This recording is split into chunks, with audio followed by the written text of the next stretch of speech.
You're listening to The Murder in My Family, brought to you by AbJack Entertainment. Be sure to check out some of the other great true crime podcasts from this network, including Missing Persons, DNA ID, Scene of the Crime, Zodiac Speaking, Beyond Bizarre True Crime, Citizen Detective, and Campus Killings. all of these podcasts are available for you to binge on right now, wherever you listen to podcasts. Subscribe where you're listening to this podcast so you don't miss an episode.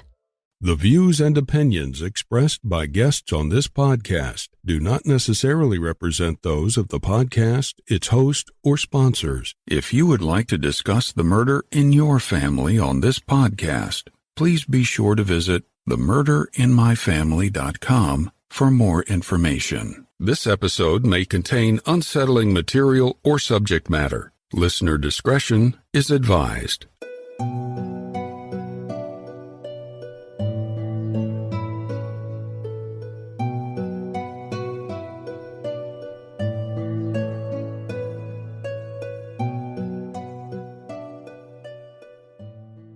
Independent podcasts like this one depend on word of mouth to bring in new listeners.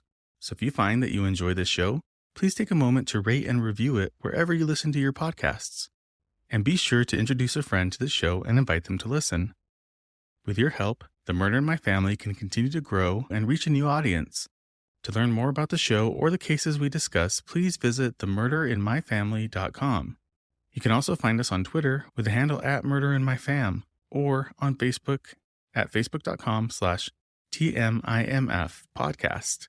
If you'd like to support The Murder in My Family and get VIP access to things like ad-free listening, early preview episodes, and bonus content of not only this show, but every other podcast on the AbJack network of indie podcasts, consider subscribing to the show with an AbJack Insider subscription through Apple Podcasts for only $4.99 a month or $49.99 a year. You'll unlock a variety of listener benefits and you'll be supporting the show in the process. Your support is greatly appreciated, and thank you to all of our supporters that generously donate to help keep the show growing and improving. One last note, please support any of the sponsors that you hear on The Murder in My Family the way that those sponsors support this show. It's with our sponsor support that the show can go on and continue to provide a platform to share these stories with you in every episode. Thank you. And now, on to our show.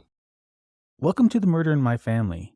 Today's episode deviates from our usual format as we speak with two remarkable and resilient women. You may have heard about their cases in the news, but I do need to let you know that we are not going to deep dive into the cases themselves. Instead, we're going to take a step back and look at what it's like for a family who is out there trying to get media coverage, and then what happens when they actually do get that coverage. Now, the reason I'm bringing this to you today is because I think it's an important thing for the listener and the consumer of true crime to understand. I want to ground us in reality. And the reality is, it is very difficult to go through this process trying to get answers for your missing or murdered loved one. I just wanted to put that out there so you understand why we're kind of shifting today.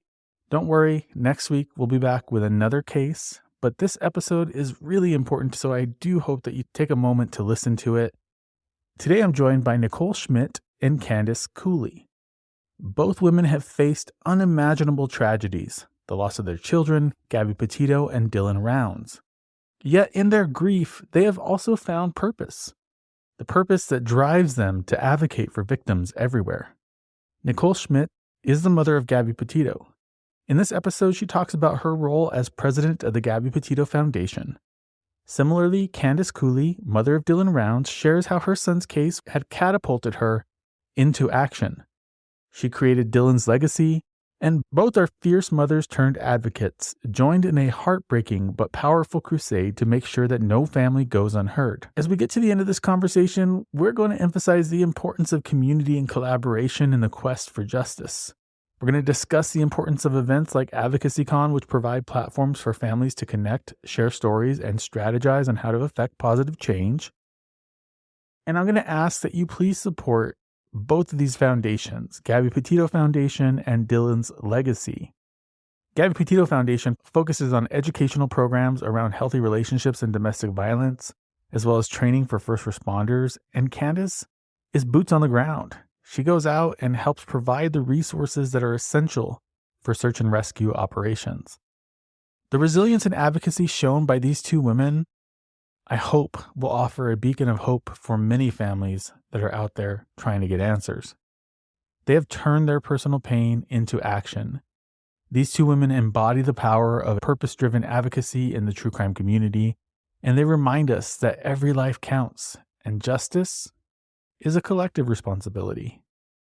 If you want to support these organizations, please visit GabbyPetitoFoundation.org and DylanRoundsLegacy.org. Together, we can help fill in some gaps and ensure that every case gets the attention it deserves. All right, let's get into the episode. Today is going to be a little bit different from the episodes that we produce normally on this show because we are not just talking to one family, and we're not just talking about the cases that these two family members are attached to. We are going to talk a little bit about it, but we're going to really get into some other stuff today. So first of all, I want to say welcome to my two guests. So Nicole, if you could just quickly introduce yourself. I'm Nicole Schmidt, mother of Gabby Petito. I also am the president of Gabby Petito Foundation and just trying to change the world. Yeah. Candice, if you could also introduce yourself, please. Okay, so I am Candice Cooley, mother of Dylan Rounds, another case that touched the world and has led me to some of my best friends that I love to know, but I hate to know. We all work together for a greater good. I always say that it's the club you don't want to be a part of, but when you are a part of it, you're glad these people are here, because it is very lonely being here in this space, trying to advocate for your loved one and trying to help others. Thank you both for joining me. Most listeners should be familiar with your cases and loved ones' stories. If not, there's plenty of information out there. We're not going to spend our time today going into the weeds on the cases. We're going to be talking about some different stuff that I've started to experience recently as I've been building the momentum for Jacob's case, getting some more national and international awareness on the case. Mine's been very gradual and organic. I feel like both of you were thrust into this spotlight, into this national public figure situation, and even international, probably too. Both of you could take this one at a time.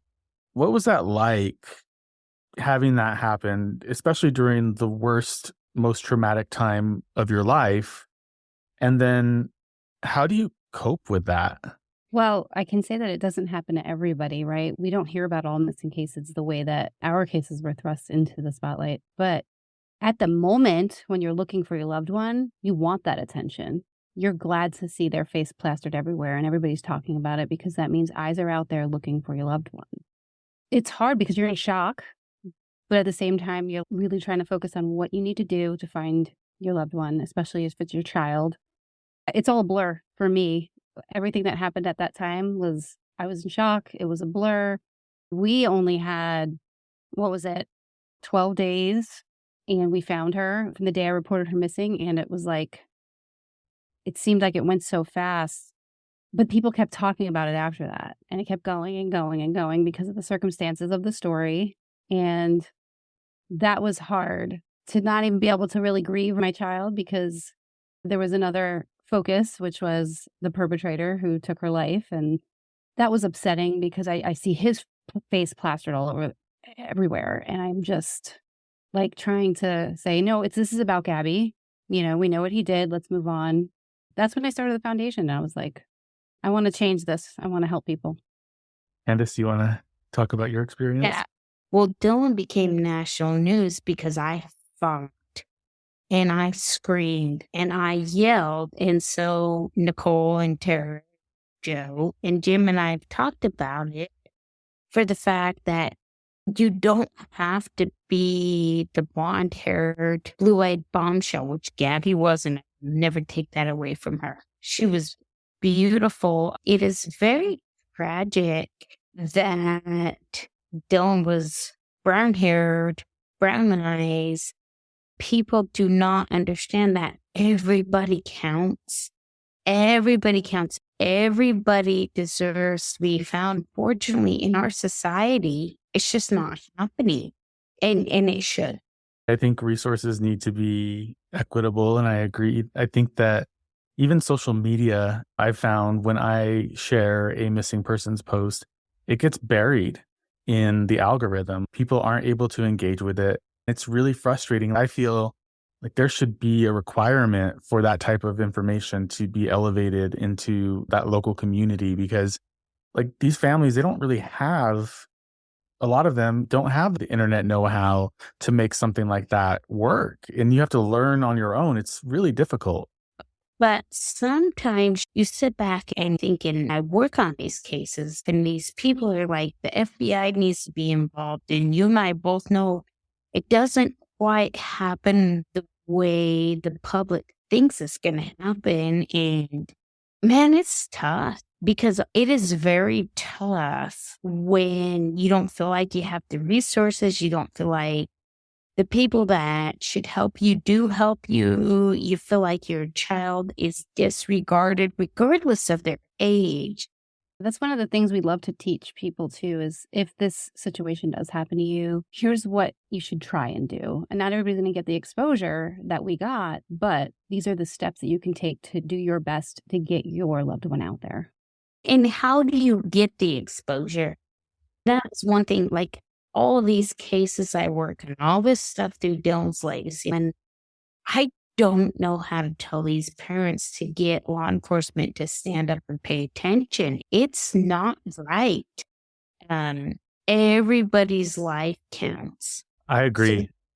So it's frustrating. It's very frustrating. And one of the things that I've talked about on True Consequences is dispelling the myth of the perfect victim. People have this idea that they really don't need to care unless this person that is missing or has been murdered is, in effect, a saint. They can't have any struggles with addiction, alcoholism, being unsheltered and having to like make choices to get yourself fed. That's one of the things that drives me nuts. And so to your point, Candice, everyone deserves justice. Everyone deserves to be found. It doesn't matter what circumstances their life was in. It doesn't matter what race they are, how old they are, what color their hair is. Everyone should matter. Yes. And it's someone's loved one when you look at it either way. Someone's missing a child, someone's missing a sibling, someone's missing an aunt or uncle, someone's missing a best friend. It doesn't really matter. They're looking for them because they love them, and that person happened to have an addiction problem. Let's talk about the fact that they're missing and what we can do to help find them. Let's keep it there. Yeah, and that is all that should matter. I don't think people get it until it becomes one of theirs. Whether it's domestic violence, whether it's Dylan out there farming on his own, whether it's somebody who's being abused. Like, these are our kids. This is our everything. So I may throw a few curveballs at you as we're having this conversation, because things are kind of going on in my mind as we're talking. Domestic violence is something that I'm very passionate about speaking out about. My mom was a victim of domestic violence. I grew up in a home where that was an everyday occurrence. The same person who abused my mom also abused my brother and me. It's always been frustrating because it's something that people don't want to talk about. It's uncomfortable. People have the idea of like, I just need to mind my own business. I've turned it into a personal mission to talk about it as much as possible, no matter how uncomfortable it makes people. I did this talk at the True Crime and Paranormal Podcast Festival last year, and I asked everyone in the audience, I said, close your eyes. I want you to raise your hand if you've ever been a victim or been, in a situation where somebody was being abused that was very close to you. And half the room raised their hands. Then I said, okay, now I want you to think about if you know anybody in your life who's ever been personally affected by domestic violence. And the rest of the room raised their hand. It is such a pervasive issue, and there is a stigma around talking about it. But my question and my challenge is, why is there a stigma when it is so prevalent, when there are so many people that are affected or that know people who are affected by this? Like, one of the things that I very firmly believe in my soul is that you can't ignore problems away. And this is a huge problem. This, along with child abuse and a bunch of other things, but these two in particular are very taboo subjects. And so it's been my mission to try to change that narrative. I think that you've also are trying to do that, Nicole. Can you talk a little bit about your thoughts and the way you're approaching that? Well, if you look at society as a whole, we've been brainwashed into this gender-based power. A lot of powerful people are abusers and have trauma in their lives. It's hidden because it has to be hidden, and victims are scared, and you don't want to find out who's doing what. That's these powerful people. Most people don't believe it because they respect these people. So it's this overall societal belief that it only happens to these kind of people. So we just keep quiet. And then you have the fact that the victims are trying to get help in some cases, and they're not being believed. So then they give up. And then other victims know that they're not going to be believed, so they don't even try. And it's just a cycle, and the whole system is broken, and we need to really change that. Well, I am committed to helping to change it, and I know that you are. And I hope that our listeners that are listening to this episode today are now taking an introspective look and trying to see, hey, how am I helping this to move towards a solution, as opposed to how am I ignoring this and hoping that it'll go away? With Nicole and I getting to know each other and everything, Gabby and Dylan, we have sat and we have cried, and we have shown everything that we're doing. And I really hope that people realize that there are people like us that have their back. They got the Petito Foundation. They got Dylan's Legacy. They got Missing in America Network. Like, we are all sitting here scratching our head trying to figure out what can we do for these families, and how. Yeah. How do we enable them, and how do we help them get stronger? Just like what you're doing, Eric, Advocacy Con. You know, it's really unfortunate that this path has to be taken, but it is the path that we need. Yeah. It is what we need for families. It is what we need for everything, right? Yeah. By the way, Yeah. Candice and I have this tattoo. It's a G and a D for Gabby. It's Gabby and Dylan. Oh, wow. And we're so passionate about what we're doing for our kids. Yeah. I hope parents can take a page out of our book. I hope parents can realize that we're here, right, Nicole? We're always Yeah, here. we try. We can't help everyone, but together we have a bunch of organizations and advocates out there that can help in some way. And even if it's just advice or, you know, A shoulder to cry on. I think between the three of us, we can help a lot of people. And I am excited that both of you are joining me in Advocacy Con in March of 2025. I think that you are phenomenal mothers and phenomenal advocates. And I have so much love in my heart for moms that are out there fighting for justice for their kids, just like my mom. I've seen her do that for almost 4 decades. I know it's not easy, and what you go through on a day-to-day basis, I wouldn't wish on my worst enemy. It is very difficult, but you handle it with such grace and by giving back. That is a huge thing I see a lot with families of victims. At least for me, I've had to take that anxiety and all of that negative energy and try to turn it into something positive, because if I don't, I feel like I'm going to just go crazy, right? Like I feel like I'm going to just lose it. So can you talk a little bit, both of you, about the way you're doing that, the way you're turning that tragedy into purpose? okay, well, you know, it hit me almost immediately after Gabby's service. I was just sitting in my kitchen and I'm like, I can't let this happen anymore. I can't do this. I said, I want to start a foundation. I don't know what it's going to look like. I don't know what I'm going to be able to do, but I need to do something. And I just hit the ground running, and we speak everywhere we can. We advocate when we can. We try to donate money where we can to help smaller organizations who are really doing great work. And it's just keeping us going. My grief is so much better by helping others because it gives me so much power to do that. I mean, we get emails all the time. People are like, I left an abuser because of Gabby, or you've inspired me to not want to take my life. Literally, somebody will say, I seen Gabby, or I see what you guys are doing, and I was thinking of taking my life, but you inspired me to move on. I always said it from day one life saved is worth all of this. So I'm just really proud of that. And it's all Gabby. It's all her spirit. And we're just going to keep going. How about you, Okay. Candice? So I'm going to tell you, Eric, I got to give my friend Nicole kudos. Well, she's been invited to the White House I'm so proud of you.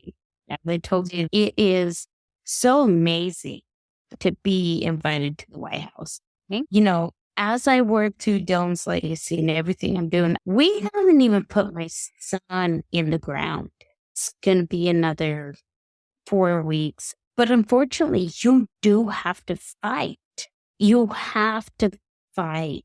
I think community is super important in this situation. It's important to have people that understand what it's like to go through it, because when you're going through it, it feels like you're the only person that's ever gone through it. Exactly. Yeah, it does. We feel alone. And then when we connect with people, learn that people are going through the same thing, it kind of gets us through it. Yeah. Candice will call me and she's literally working with a family and she'll be like, I need your help on this one. And I'll do the same for her. I'm talking to this family.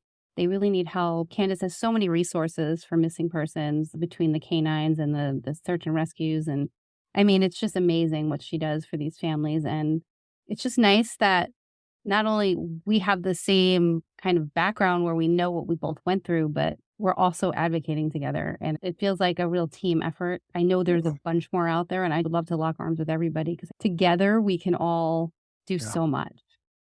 I think that's our biggest thing is we find everyone. Everybody counts. Yeah. And unfortunately, in today's society, between YouTube and all the podcasts, everybody forgets, like Nicole and Tara and I, we are moms in desperate situations. And we know we're the lucky ones as far as finding our loved one goes. I have people who question me because I work with you and Tara and Joe and Jim. And they're like, how can you work with them? They had Gabby in 3 weeks and we didn't have Dylan for almost 2 years. It doesn't matter. It doesn't take away from that hurt family was going through, whether it was 3 weeks, almost 2 years. It is that heartbreaking. I even love working with the families, and I've connected with Light the Way. They're awesome. Mm-hmm. They help families that have really cold cases and still advocate for them. They're wonderful. And I want those families to get their closure. I'm not trying to do a commercial for AdvocacyCon, but a couple of things you both were talking about. One of them was community, right? Advocacy Conference is going to provide that for a lot of the families that are able to make it to the event. I would love if you guys could do a session on that to talk about, what it really is like and what are the steps can be taken.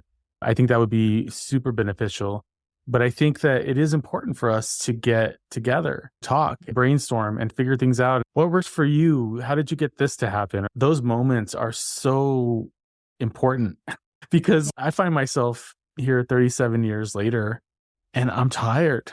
I'm tired of having to explain it over and over again. I'm tired of everyone saying, oh my God, how come the authorities didn't do anything? And I have to say, I know, right? How come they didn't do anything? I've been trying to figure it out for almost 4 decades.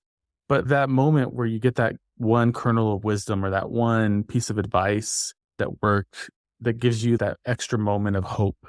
What do you think about that, Nicole? Because it's never the same in any case. What I love is that being so different, we all have our own stories, nuggets from our stories trigger someone else to say, oh, I didn't try that, or I didn't do that. I always sit and think to myself, as we work through this for other families and the missing people, what do we tell them? Gabby was amazing. She had her blog, everything went viral. That did not help one person only who's seen the band. So then you sit and you think about it, and you think about it, Eric. Man, it sucks. It sucks when you're talking 30 years. I am a realist. I am a very blunt person. You can ask Nicole. I'm very blunt. Man, it sucks. It does suck, but you have to hold on to whatever little hope you can find, right? Absolutely. Yeah. And it's not impossible because it has happened. Yeah. Well, it never happens the way you want it to. None of it ever happens the way you want it to. And of course, you don't want any of it to have happened. ever. And I would Yeah. love to talk about experiences with different law enforcement agencies because they're all so different and some don't like the media, some like the media. Some, the FBI doesn't want anything to do with the media. There's different aspects to what your case is going to look like is going to look so different than everybody else's. I tell people have a good communication with your law enforcement, but also set boundaries and ask for things to be told to you. You have to be trustworthy as well. So there's so many things we can teach. Yeah. I agree and disagree with that because we are still trying to get Dylan's death certificate right. That has still not happened from our law enforcement agency. We could do a show on this situation. Yeah. So Bob Zelder is still hiding from us supporting law enforcement agency that's working everything. But I am telling you, with Bob Zelder, now. Well, and with Socorro County too, like I'm calling them out, right? There's a time to follow the process. There's a time to play nice. There's a time to play in the sandbox. And then there's a time where I'm at right now. Let's expose all these people for being corrupt and doing all the terrible things that they've done. You have to balance it out. Depending on your situation, your approach is going to be different. Dylan's death certificate says pending. His cause of death is pending. He was shot twice in the head. I've seen his skull. We know exactly how he died. Dylan was shot twice in the head. So everything Bob Zelder is saying is pending. There is a way and a place to put this and how it should be done, but Bob Zelder isn't doing that. Everybody is mad. If your son is shot twice in the head and you can see the bullet holes, what else are we supposed to go off of? Yeah, Frustrating. It's very frustrating, and not knowing It the is. motives, right? In general, it's tough to know the motivations of a prosecutor or a detective. In Jacob's case, I don't know what the motivation is for that prosecutor when they reopened his case and had it for 3 years to only talk to one person and then tell me that is a thorough investigation. So my point is that we can only guess what law enforcement agencies and these people are thinking. But if the system is going to work the way that it's supposed to work, like those motivations should not be part of the equation, right? The prosecutor's motivation to talk to one person shouldn't be part of the equation. The equation should be do your job. Do your job. And I'm sure there's some out there that do a fantastic job. Yes. But what's going on with the ones that don't? Why? So our prosecuting attorney is amazing. And Blair is mad because he cannot figure out why this is not what they call homicide. So that's what I'm saying, Eric. Our prosecuting attorney is our guys in Bob Zelder that I'm dealing with now are amazing. You think about it. Dylan was recovered on April 9th. We are almost 5 months into this and nothing. Nothing. Yeah. And that's frustrating. I don't know if you want to mention how they treated his remains. Yeah, they put him in a freaking box, Nicole. They put Dylan and dumped him out onto a table and they took an x-ray and they put him back in a box. And then they ship him back to Idaho without us knowing, me or his dad knowing. Yeah, this is the reason that advocacy is so important because no family deserves to be treated like this. No victim or their remains deserve to be treated this way. And you're right. It makes me sick. It really makes me sick. They disregarded Dylan. He was just lots of bones. Just the lack of care and the lack of basic humanity, right? So that brings me to a different kind of conversation as we're talking about humanizing the victims and humanizing this situation. Can you talk a little bit about maybe the good and bad side of true crime? You take it. I've always, I don't want to call myself a fan. I don't like that word. True crime is real crime. It's real stories. It's real people. But I've always been into watching these real stories. And I feel like they educate me. I watch a documentary and I'm like, oh, wow, now I know how to be safe because I'm not going to get myself into this situation or whatever. I do think there's good parts of it. I think there's good people out there, like this podcast, for example, that are advocating, that are teaching. There's room for education, all of it. But then you have the exploitation of families and their stories. Lifetime did not have to make a movie a few months after Gabby was found. I don't understand why they would do that. I think it's gross.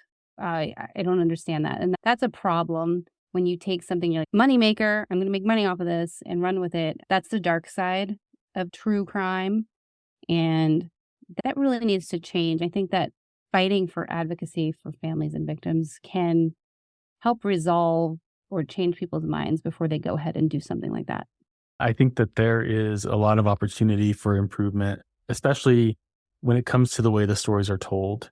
Even in the traditional media, I think there's a lot of opportunity to improve things. The way that things are headlined to get people to click, and the way that the perpetrators are often elevated above what actually happened to the victim, and our society's obsession with giving media time to the people who are responsible for these atrocities needs to change. And so it's important to center the story on the real story, which is the person who has been lost. That is the story. That is the tragedy. What happened to them is terrible, but it doesn't have to be gratuitous, and it doesn't have to be used to enrich other people. I don't have a problem with creators making money for what they do, but I have a problem with people exploiting a story like Gabby's and saying, oh man, this story's hot. Let me talk about it, even though there's not a lot of information out there right now. And let me just wildly speculate about what I think happened. And, there's no harm in it because everybody's into this. Well, that's when they came after us, and all of us arranged Gabby and Dawn to be married in the desert and everything. Crisis actors or and so you know me well. I am a very blunt person. I don't do well when people challenge our kids. You will learn this, Eric. I'm very blunt. I just sit and I think, man, there couldn't have been anything better if Dylan and Gabby would have met each other, but they're sifting it into a whole nother world. And I look at Dylan and I miss him every day, and I miss everything about him, just like you do. When we see these people saying horrible things about our kids who lost their lives to murder, it's disgusting. It is so horrific, and people got to realize, like, look at the sleuths though too. Like we were talking about sleuths. Sebastian Rogers right now is a good example of people are just maniacs with this. They are daunting those parents, and I want parents to realize that people are going to come at you. People are going to consistently tell you did something wrong, and I disagree with that. Yeah, like in my case, Gabby was an abuser. Gabby was the one, she should have went to jail, and, basically, they're saying she deserved to be murdered is really how it sounds.